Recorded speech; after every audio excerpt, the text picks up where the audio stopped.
Hello students, welcome back to my YouTube channel. Last video में हमने complete किया था एक्सरसाइज 5.2 का क्वेश्चन नंबर 4 to 8। आज की वीडियो में हम सॉल्व करेंगे एक्सरसाइज 5.2 के question number 9 to 12। Now exercise 5.2 question number 9। If the third and the ninth term of an AP are 4 and -8 respectively, which term of this AP is 0। Question में उन्होंने हमें क्या कहा है कि आपकी थर्ड टर्म और जो नाइन्थ टर्म है एपी की वो है 4 और -8। तो बताइए इस एपी की कौन सी टर्म जो है वो 0 होगी। ठीक है, कैसे करेंगे वो देख लेते हैं। अब सबसे पहले हम लिख लेते हैं जो क्वेश्चन में हमें दे रखा है। उन्होंने हमें दे रखा है A3 है हमारा 4 और A9 की वैल्यू है -8। इन दोनों की मदद से सबसे पहले हम A और D की वैल्यू निकालेंगे। कैसे निकालेंगे वो देख लेते हैं। सबसे पहले हम इसको इसकी जनरल फॉर्म में लिखेंगे। A3 जो है वो इक्वल होता है हमारा A+2D के, तो हमने लिखा A+2D इज इक्वल टू 4। ये हो गई हमारी फर्स्ट इक्वेशन। इसी तरीके से A9 जो है वो इक्वल होता है हमारा A+8D के, तो हमने लिखा A+8D इज इक्वल टू -8। ये हो गई हमारी इक्वेशन 2। अब सबसे पहले हम लगाएंगे एलिमिनेशन मेथड। तो हमने करा सब्ट्रैक्ट इक्वेशन 1 and 2।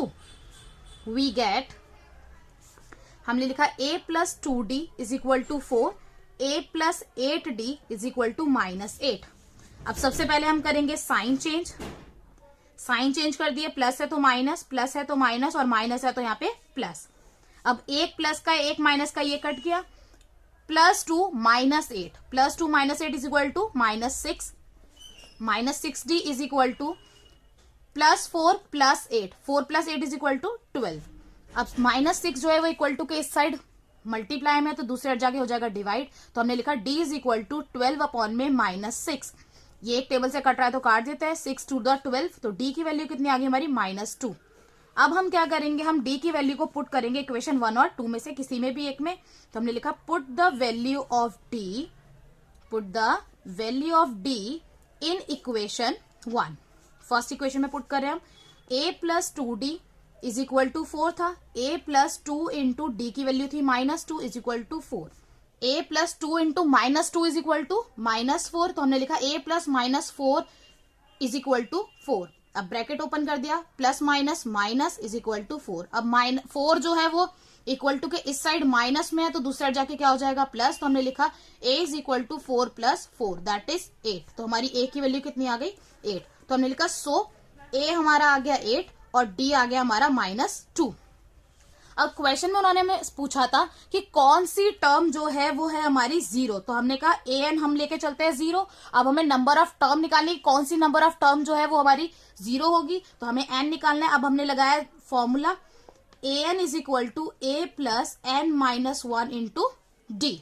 अब इसमें हम वैल्यू पुट कर देंगे। A की वैल्यू हमारी आई थी 8 प्लस n हमें नहीं पता है, तो हमने लिखा n-1 इंटू D की वैल्यू आई थी हमारी -2।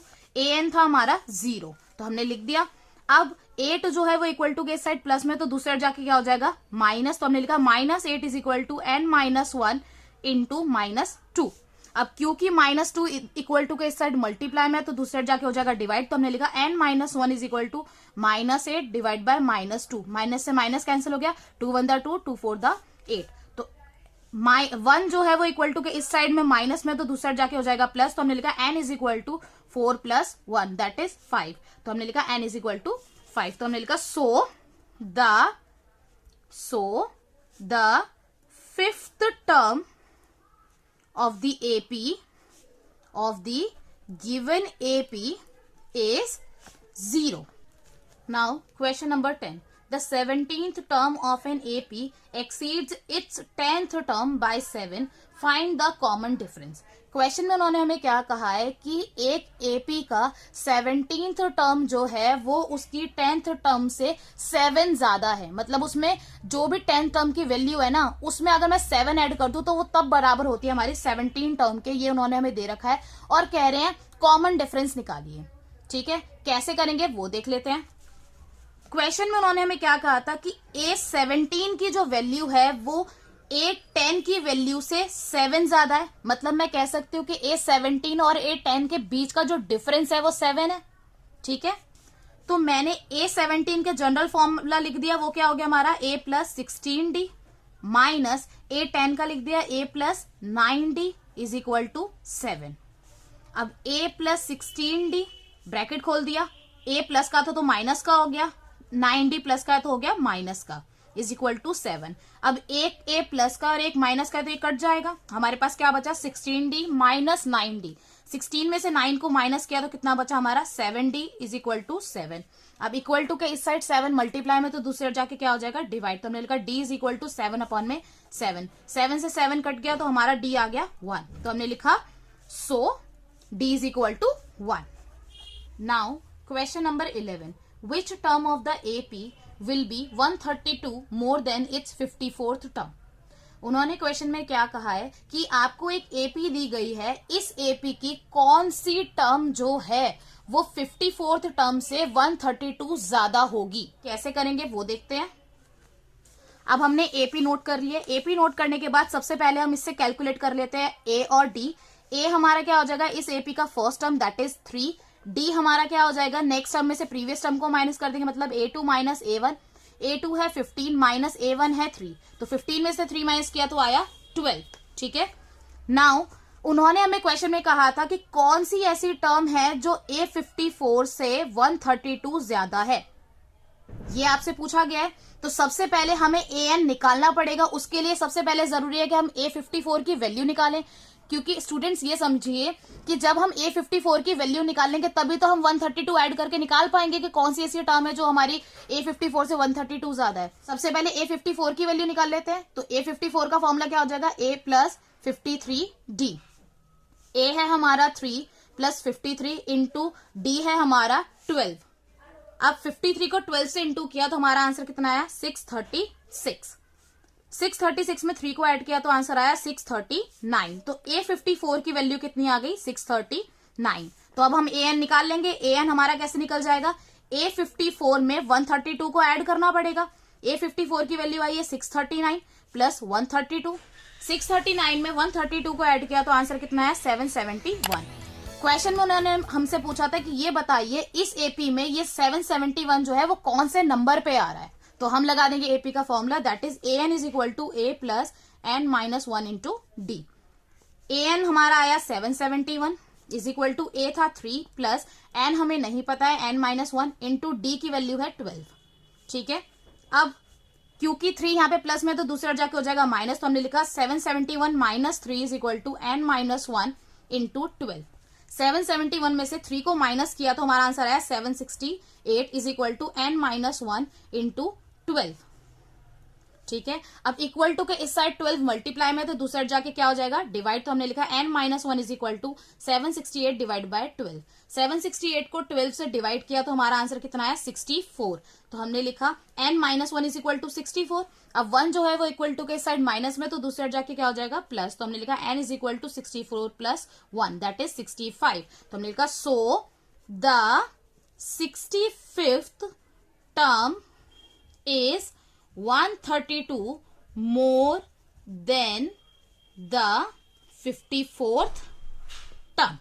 Now question number 12. Two APs have the same common difference. The difference between their 100 term is 100. What is the difference between their 1000 term? Question में उन्होंने क्या कहा है कि आपके पास दो एपीज हैं जिनका जो कॉमन डिफरेंस है वो सेम है, दोनों ही एपी में जो कॉमन डिफरेंस है वो सेम है, और उन्होंने आगे बोला है कि जो इन दोनों एपी की जो 100th टर्म है उनका डिफरेंस 100 है, तो बताओ जो 1000th टर्म होगी इन दोनों एपी की उसका डिफरेंस क्या होगा। कैसे करेंगे वो देख लेते हैं। क्वेश्चन को सॉल्व करने से पहले स्टूडेंट्स थोड़ा सा कॉन्सेप्ट को समझिए। उन्होंने हमें क्वेश्चन में कहा था कि दो एपी हैं जिनका डिफरेंस कॉमन डिफरेंस जो है वो सेम है। सबसे पहले हम दो एपी लेट कर लेते हैं। जैसे फॉर एग्जांपल मैंने कहा कि एक एपी हो गया मेरा 1 3 5 7 9 एंड सो ऑन। दूसरा एपी मेरा हो गया 2 4 6 8 10 एंड सो ऑन। अब मैंने देखा कि पहले एपी का भी जो डिफरेंस है कॉमन डिफरेंस वो 2 है, और दूसरे एपी का जो कॉमन डिफरेंस है वो भी हमारा 2 है। ठीक है, पहली कंडीशन फुलफिल हो गई। अब उन्होंने हमें आगे क्या कहा था कि इस एपी के, इन दोनों एपी के जो 100th टर्म थी ना, 100 टर्म के बीच का जो डिफरेंस था वो 100 था। ठीक है, उन्होंने कहा था इन दोनों एपी के 100th टर्म के बीच का जो डिफरेंस था वो 100 था। अभी इसको आगे समझिए पहले। अब पहले एक चीज थोड़ी सी देखो, जो मैंने एपी लेट की है, जिनके बीच का जो कॉमन डिफरेंस है वो सेम है, तो अगर हम ध्यान से देखें तो जो पहले वाले एपी की जो फर्स्ट टर्म है A1 और दूसरे वाले एपी की जो फर्स्ट टर्म है दैट इज B1, उनके बीच का अगर मैं डिफरेंस निकालूं तो मेरा कितना आ रहा है 1। इसी तरीके से A2 और B2 मतलब इसकी सेकेंड टर्म और दूसरे एपी की भी सेकेंड टर्म, इनके बीच का अगर मैं डिफरेंस निकालूं तो वो भी मेरा कितना आ रहा है 1। इसी तरीके से नेक्स्ट वाली एपी का भी देखो तो क्या आ रहा है 1। इसका मतलब क्या हुआ कि जब भी हम कोई दो एपी लेते हैं जिनका कॉमन डिफरेंस सेम है, तो उन दोनों एपी के टर्म्स के बीच का भी अगर हम डिफरेंस देखें ना तो वो भी हर लेवल पे सेम होता है। ठीक है, तो इसका मतलब अगर लॉजिकली देखें, फर्स्ट एपी जो है हमारी और जो सेकंड एपी है, उन दोनों की 100th टर्म का जो डिफरेंस है अगर 100 है, तो ऑब्वियस सी बात है कि अगर उनके 1000th टर्म का भी हम डिफरेंस देखें तो वो सेम ही रहने वाला है, मतलब 100 ही रहेगा, है ना। लॉजिक तो यही कहता है। ये तो हुआ कॉन्सेप्ट को समझने के लिए। अब इसको सॉल्व कैसे करेंगे पेपर में वो देख लेते हैं।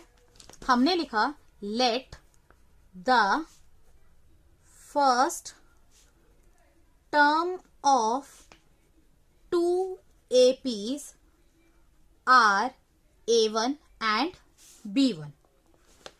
The common difference is D. ठीक है, अब क्वेश्चन में उन्होंने में कहा था कि दोनों एपी की जो 100th टर्म है, क्वेश्चन में उन्होंने में क्या कहा था कि दोनों टर्म एपी की जो 100th टर्म है उनके बीच का जो डिफरेंस है वो है 100, मतलब A100 माइनस B100 इक्वल है 100 के। अब इसको हम जनरल फॉर्म में लिख लेते तो हमने लिखा A plus 99D minus B plus 99D is equal to 100। ठीक है, अब A जो है वो हमारा A1 है प्लस 99D, ब्रैकेट ओपन करा, माइनस B जो है वो हमारा B1 है। अब 99D प्लस का है तो क्या हो जाएगा minus 99D is equal to 100। अब 99D एक प्लस का और एक माइनस का है तो ये कैंसिल हो जाएगा, तो हमारे पास क्या बचा A1 minus B1 is equal to 100। ये हो गई हमारी इक्वेशन 1। अब क्वेश्चन में उन्होंने मैं आगे क्या पूछा था कि बताओ दोनों एपी के जो 1000 टर्म है उनके बीच का डिफरेंस क्या होगा, मतलब A1000 माइनस B1000 क्या होगा। तो हमने इसको भी जनरल फॉर्म में लिख लिया। हमने लिखा A प्लस 999D इक्वल हो जाएगा A1000 के, माइनस B1000 इक्वल हो जाएगा B प्लस 999D। अब इसको ओपन कर लेते हैं, A हमारा इक्वल है A1 के plus 999D minus B equal है हमारा B1 के, तो हमने लिखा B1। अब ये प्लस 999D है तो किस में चेंज हो जाएगा माइनस में, तो हमने लिखा माइनस 999D। अब एक 999D प्लस का और एक माइनस का है तो ये कैंसिल हो जाएगा, तो हमारा किसके इक्वल आ गया A1 माइनस B1 के। तो हमने लिखा A1000 माइनस B1000 जो है वो इक्वल है A1 माइनस B1 के, तो हम लिख सकते हैं so A1000 minus B1000 is equal to 100 from first में हमने ये चीज प्रूव कर दिया कि A1 माइनस B1 इक्वल है 100 के, और यहां पे हमने प्रूव कर दिया कि A1000 माइनस B1000 इक्वल है A1 माइनस B1 के, तो ultimately A1000 minus B1000 equal हो गया 100 के।